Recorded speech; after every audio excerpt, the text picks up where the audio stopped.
Hola, soy Ernesto Rivera del lado B y voy a conversar ahora con la diputada por el Partido Unidad Social Cristiana, Vanessa Castro. Bienvenida al lado B, diputada Castro. Un gusto aquí compartir con usted y con los que los escuchan y ven. Un gusto compartir también de temas de mucha trascendencia. Así Muchísimas es. gracias por la invitación. Diputada Castro, vamos al punto.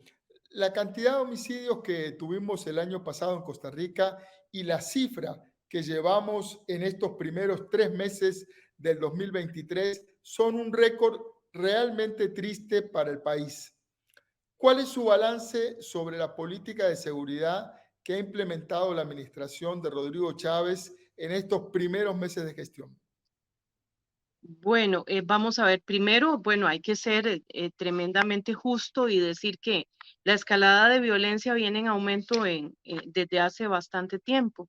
Eh, Sin embargo, pues ya tenemos un año de este gobierno y pues uno esperaría una política muy clara en diferentes aspectos en el tema de seguridad. Efectivamente, cuando uno ve que hay, creo que en este momento anda en 2.27 los homicidios, por ejemplo, 2.27 diarios. Entonces uno realmente se preocupa muchísimo y considera que es una garantía o un derecho de los ciudadanos el tener la tranquilidad, tener la tranquilidad y estar libre de violencia o de cualquier amenaza de violencia. Y cuando el ciudadano siente que está sucediendo esto, pues pasa de una simple percepción a ser realmente miedo en cada uno de ellos. Y eso es lo que no se puede permitir y evidentemente es responsabilidad de un gobierno y del Estado. Así que yo creo que pues me preocupa que no veo tan claras las políticas precisamente en este sentido en el país. Diputada Castro, más allá de las cifras, a veces la gente se enreda con las cifras, lo peor de la inseguridad es lo que se vive en los barrios, donde muchas familias viven temerosas del narco del lugar o quedan en medio de violencia entre bandas o de balas perdidas. Hemos tenido lamentables casos de personas heridas o muertas por balas perdidas. ¿Cuál es su opinión sobre las declaraciones del ministro de Seguridad, Jorge Torres, diciendo que la ciudadanía no confronta lo suficiente con el narcotráfico? ¿Es Yo tarea pienso, de los ujú, ciudadanos esa o de la policía?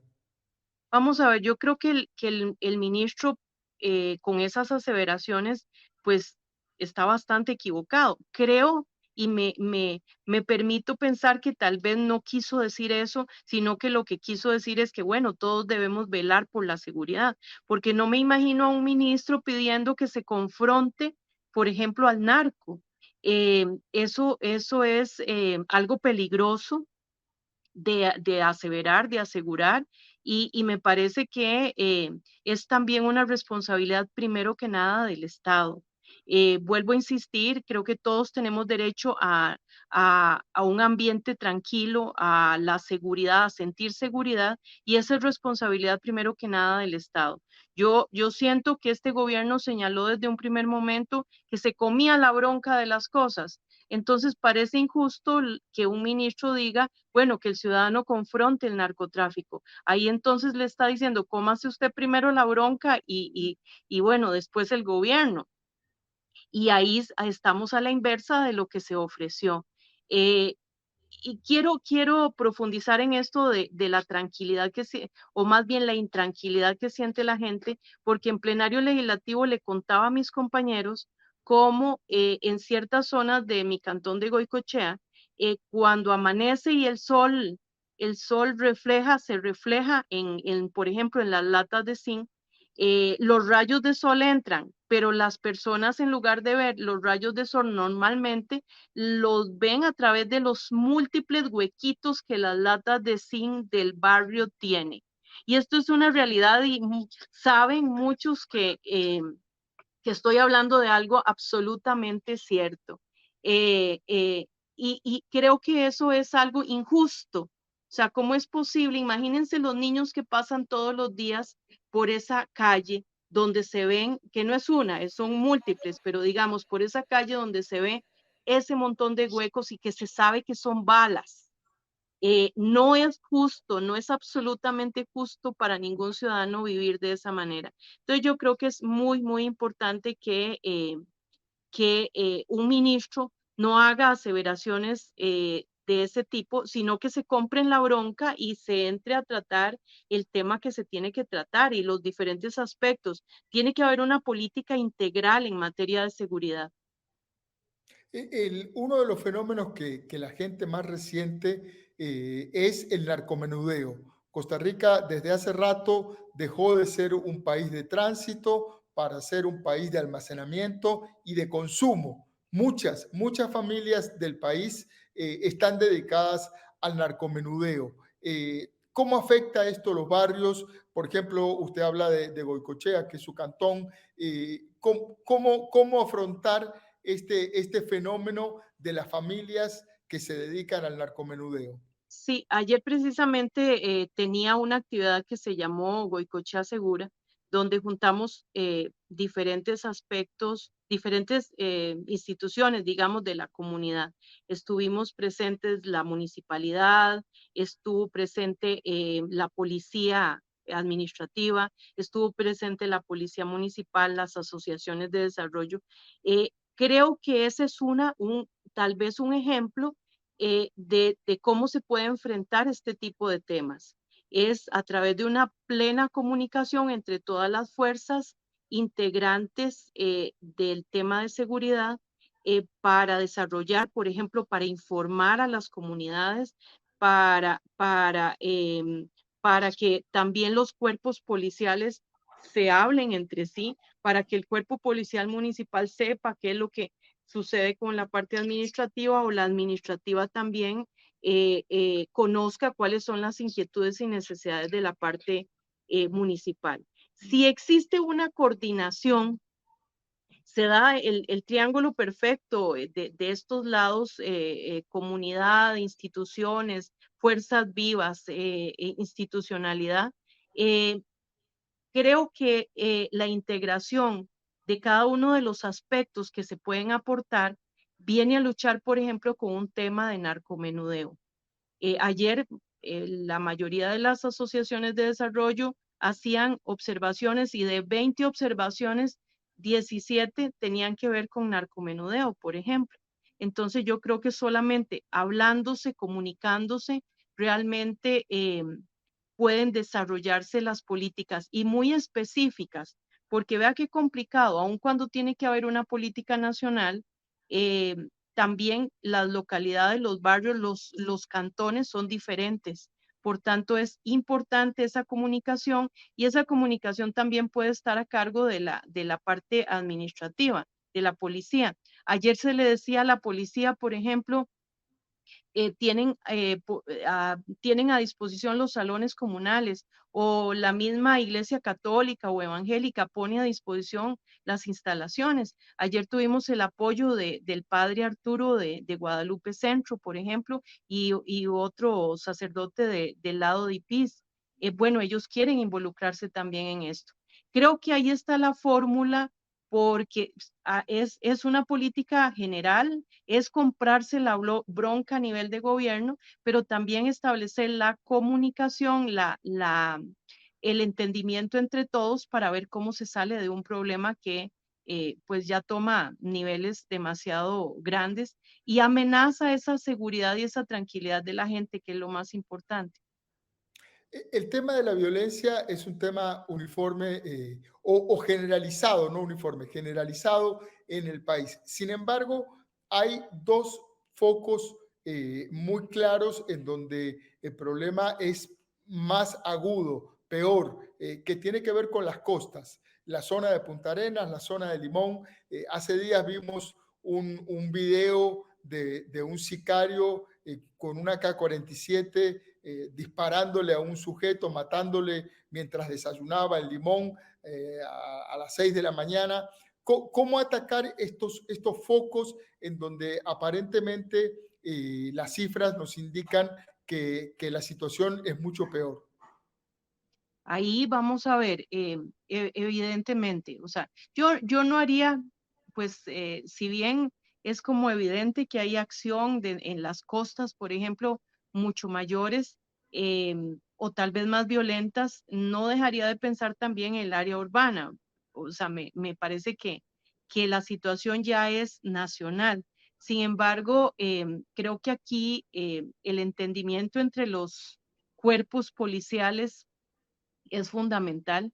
Tiene que haber también una labor de inteligencia importante, pero sobre todo, vuelvo a insistir, tiene que existir la voluntad política para comprarse la bronca. Es el gobierno cuando uno enfrenta temas como lo que se está enfrentando en las costas. Claro que podemos hablar de acciones preventivas, acciones, vamos a ver, acciones posteriores, de entrar con grandes intervenciones, de que se hablen las policías, de que haya una labor de inteligencia importante, que haya una instrucción para los ciudadanos para que también sepan cómo pueden unirse, que se sepa cómo se puede denunciar. em, y si es necesario también, pues, tomar acciones de orden jurídico, pues de ahí comunicar o a la Asamblea Legislativa y llevar adelante nosotros también acciones necesarias para que verdaderamente tengamos los instrumentos para llevar adelante esa lucha. Es que quiero señalar algo importante. Em, el crimen organizado, la legitimación de capitales, el financiamiento de pues del terrorismo, de los actos realmente que hoy día se imponen a nivel realmente no solo de nuestro país, sino del mundo, requiere también de crear instrumentos nuevos. Por ejemplo, el uso de la tecnología es algo que nosotros tenemos que tener muy presente y que tendríamos que estar constantemente revisando para usarlo, porque tenemos o nos enfrentamos en costas o en área urbana con delincuencia muy organizada y también que ya está muy avanzada también en su tecnología. Entonces, nosotros no podemos con un policía comunal pretender, eh, y tal vez un policía comunal y que no reúne las condiciones necesarias o el salario necesario o el financiamiento necesario, los chalecos adecuados, no podemos pretender que no nos lleve la delantera y que nos gane el crimen en todos esos lugares. O sea, mientras las fuerzas delictivas tienen las herramientas, los equipos para, pues para seguir actuando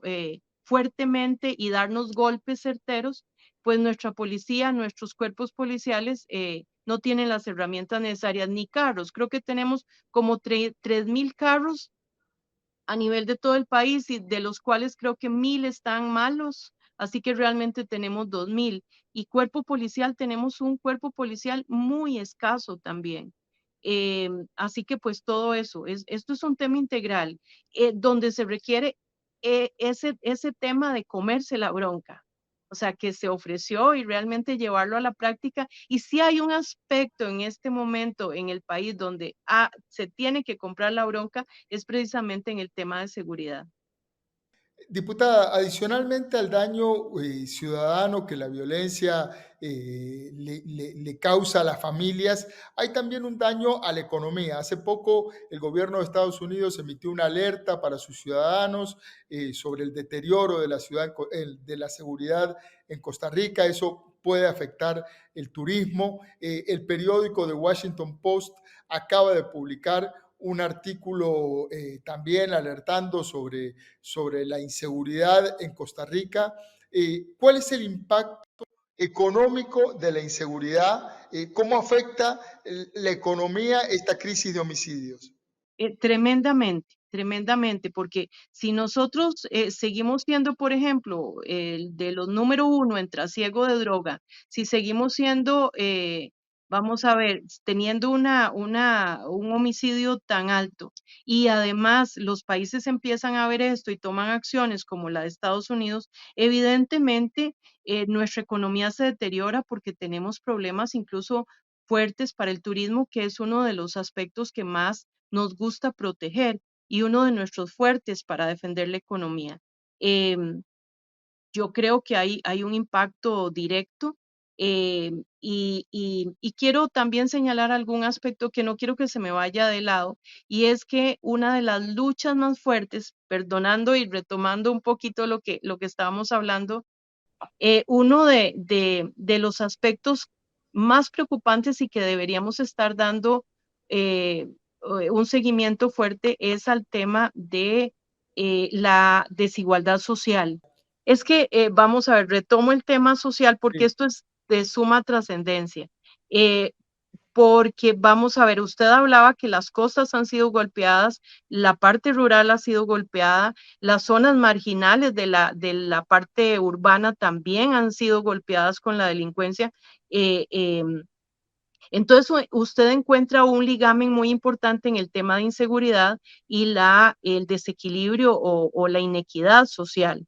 Si nosotros atendemos el tema social de pobreza, por ejemplo, impactamos en hogares. La mujer en este momento, por ejemplo, tiene un desempleo que es el doble del hombre. Esas mujeres, la mayoría jefas de hogar, tienen muchachos que desertan de la educación formal y esos muchachos que desertan de la educación formal, al final pueden ser presa fácil, por ejemplo, del narcomenudeo o de la delincuencia, del sicariato, por ejemplo. Entonces, ahí tenemos también un impacto que en última instancia también redunda en lo económico. No es solamente que nos hagamos mala fama y no vengan turistas, sino que también tenemos ahí un elemento donde tenemos que unificar o equilibrar esa parte económica con la parte social, porque definitivamente puede ser un gran elemento para el tema de lucha contra este problema de inseguridad o de delincuencia que se nos está yendo de las manos. Ahí usted ve una relación directa entre la inequidad social, el deterioro de los programas sociales de ayuda, de equiparación de oportunidades y el aumento de la delincuencia, de la violencia.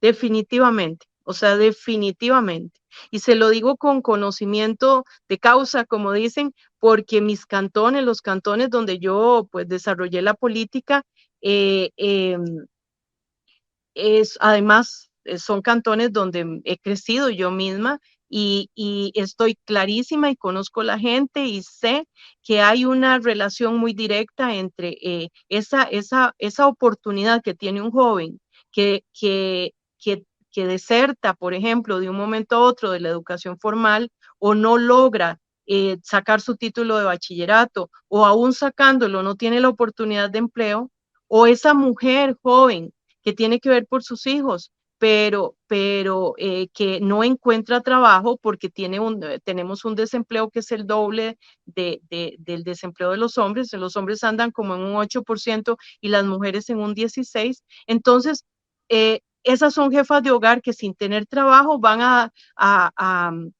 deteriorar las posibilidades de su hogar. Y esos muchachos también jóvenes que salen y no logran trabajar, que buscan desesperadamente dónde trabajar y no lo encuentran, evidentemente son ese caldo de cultivo, como dicen, de las personas que quieren delinquir y que los utilizan para delinquir. Y ahí se nos vuelve una bola de nieve que va bajando y arrasando con todas nuestras fuertes cimientos de seguridad, que es uno de los bastiones que se supone que deberíamos tener. Salud, educación, seguridad son fundamentales para que verdaderamente el país esté en un camino adecuado de desarrollo. Ahora, doña Vanessa, ahora el presidente del Congreso, Rodrigo Arias, convocó a los miembros de los presidentes de los otros supremos poderes, llegaron a un consenso de 4 proyectos, de impulsar 4 proyectos para mejorar la capacidad de combatir el crimen y bajar la delincuencia. ¿Cuál es su opinión sobre esa iniciativa y sobre los proyectos seleccionados? No quiero quitarle mérito, por supuesto. Creo que no conozco, le comento que no he tenido la oportunidad de profundizar en los 4 proyectos que están proponiendo. Me parece que si verdaderamente esos proyectos contienen los requerimientos para dar mayores instrumentos a esta lucha que es interminable, yo creo que habría que impulsarlos sin ser mezquinos en lo más mínimo, sin considerar partidos políticos, sin considerar fuerzas de ningún tipo. Aquí las vanidades se dejan de lado y creo que es un tema nacional y que nos atañe a todos. Yo no puedo decir, bueno, aquí estoy en 4 paredes y tranquila, así que no me importa la seguridad, porque en algún momento tengo que salir a comprar y tengo que caminar por una calle, tengo que recrearme, ir a algún lugar e igualmente me pueden asaltar, puedo tener un problema, puede tener un problema mi familia, o sea, uno no está aislado. Y este es un tema que nos atañe absolutamente a todos. Doña Vanessa Castro, diputada del Partido de Unidad Social Cristiana, muchísimas gracias por su tiempo. Con muchísimo gusto, ahí estoy a las órdenes. Muy amable, gracias.